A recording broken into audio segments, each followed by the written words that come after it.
我媽係我唯一嘅親人。我細個嘅時候，佢一直都好忙。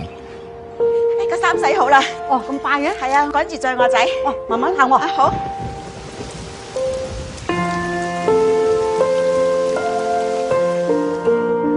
只有喺食飯嘅時候，我先見到佢。家煩惱。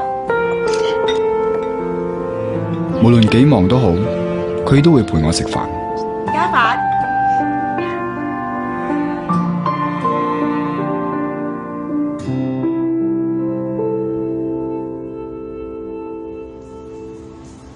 仔，加啲飯啦。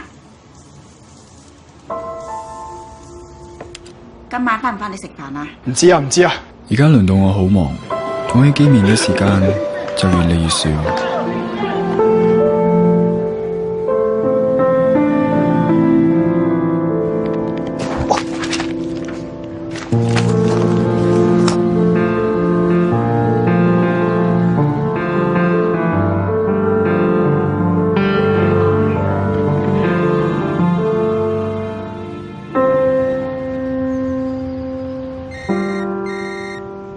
Hello，媽。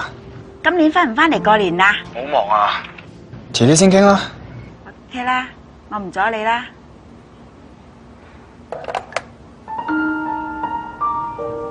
過年咯，今年又唔返啊？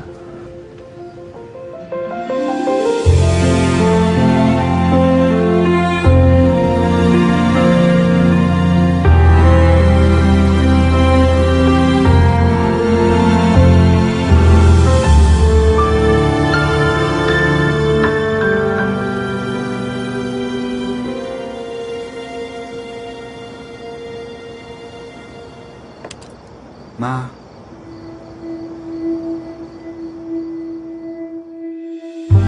我終於明白佢點解時時叫我加飯。其實我食耐啲嘅話，我就可以陪多佢一陣。